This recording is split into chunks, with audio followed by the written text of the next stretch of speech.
আজকের আলোচ্য বিষয় অভাব এবং দুষ্প্রাপ্যতা। অর্থাৎ অভাব কি এবং দুষ্প্রাপ্যতা কি? এ দুটোর মধ্যে সম্পর্কই বা কি?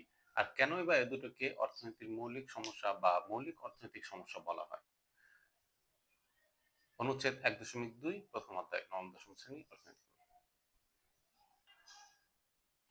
এক কথায় কোনো কিছু পাওয়ার আকাঙ্ক্ষাকেই অভাব বলে। যখন আমার ইচ্ছা হবে যে আমার যদি এই জিনিসটা থাকতো, আমি যদি এইটার মালিক হতে পারতাম, এটাই মূলত অভাব। ধরুন আমি রাস্তা দিয়ে হেঁটে স্কুলে যাচ্ছি, পাশ দিয়ে একটি গাড়ি চলে গেল। আমি মনে, মনে ভাবলাম যে, আমার যদি এরকম একটা গাড়ি থাকতো, ওই মুহূর্তে ওই গাড়িটাই আমার জন্য অভাব। অর্থাৎ যখনই আমার কোনো কিছু পাইতে ইচ্ছা হবে কিন্তু সেই জিনিসটা আমার কাছে নেই, এটাই হচ্ছে মূলত অভাব। আর সবচেয়ে মজার বিষয় হচ্ছে অভাবের কোনো শেষ নেই। আমাদের একটি অভাব পূরণ হলেই কিন্তু আমরা আরেকটি অভাব বোধ করি। অর্থাৎ একটি ইচ্ছা পূরণ হলেই ইচ্ছা করে যদি আরেকটা জিনিস থাকতো, যেমন গাড়ির কথাই ধরুন। যে আপনি আজকে একটি টয়োটা গাড়ি কিনলেন। টয়োটা গাড়িটি কিনলেন, আপনার গাড়ি হয়ে গেল। আপনি গাড়ি চালিয়ে যাচ্ছেন। পাশ দিয়ে হঠাৎ করে একটি মার্সিডিজ বেঞ্জ বা বিএমডব্লিউ গাড়ি চলে এলো। তখন আপনার মনে হয়, আমার যদি এরকম একটা মার্সিডিজ বেঞ্জ থাকতো বা একটা বিএমডব্লিউ থাকতো। তখন আবার কি আপনার গাড়ি থাকা সত্ত্বেও তখন একটি মার্সিডিজ গাড়ি বা বিএমডব্লিউ গাড়িটা আপনার আরেকটা অভাবে পরিণত হলো। অর্থাৎ অভাবের কোনো শেষ নেই। একটি অভাব পূরণ হলে আরেকটি অভাব তৈরি হবে। একটি অভাব পূরণ হলে আরেকটা অভাব তৈরি হবে। এই যে মানুষের অভাব অসীম, এই অসীম অভাবকে মোকাবেলা করার জন্য আমাদের সম্পদ কিন্তু সীমিত। এই যে সীমিত সম্পদ দিয়ে অসীম অভাবকে মোকাবেলা করতে হবে, এটাই মূলত অর্থনীতির মৌলিক সমস্যা। এখন দুষ্প্রাপ্যতার বিষয়টা কি? এই যে একটু আগে যে আমরা বললাম যে আমাদের অভাব অসীম, অর্থাৎ আমাদের অভাবের কোনো সীমা নাই। একটা অভাব পূরণ হলে আরেকটি অভাব এসে দাঁড়ায়। তো এই অসীম অভাব পূরণ করার জন্য আমাদের সম্পদ কিন্তু অসীম নয়। পর্যাপ্ত পরিমাণে সম্পদ নাই। এই যে সম্পদ অসীম না, অর্থাৎ সম্পদ সীমিত, এটাকেই মূলত দুষ্প্রাপ্যতার সমস্যা বলে। আমাদের সম্পদ যদি অভাবের মতো অসীম হতো, তাহলে আমাদের কোনো সমস্যাই হতো না। দুষ্প্রাপ্যতা নামক বিষয়টিই থাকতো না।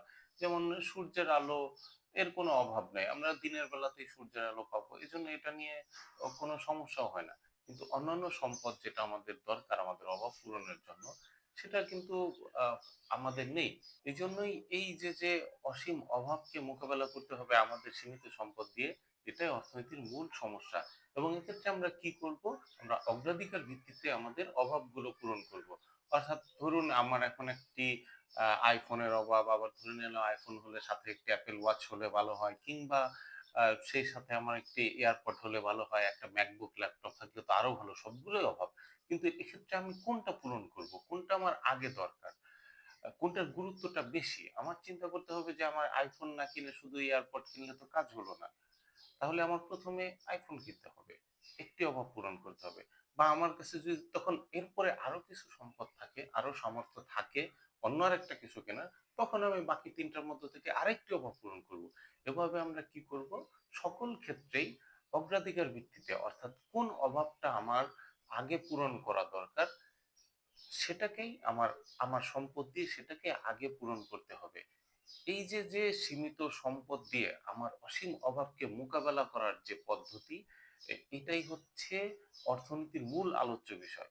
অর্থাৎ আমরা কিভাবে আমার উম সম্পদটাকে সর্বোচ্চ কাজে লাগাবো, কিভাবে আমার অভাব পূরণ করলে আমার সম্পদটা সর্বোচ্চভাবে ব্যবহৃত হবে, কোন অভাবটা আমার আগে পূরণ করা দরকার, আমার সম্পদটা কোন অভাবের পিছনে আগে ব্যয় করা দরকার, এই আলোচনাগুলোই মূলত অর্থনীতি করে থাকে। এইজন্য এই যে অপ্রাচুর্যতা বা সম্পদের সীমাবদ্ধতা বা সম্পদের অপ্রতুল্যতা এবং অসীম অভাব, এই দুটোকেই মৌলিক অর্থনৈতিক সমস্যা বলা হয়েছে।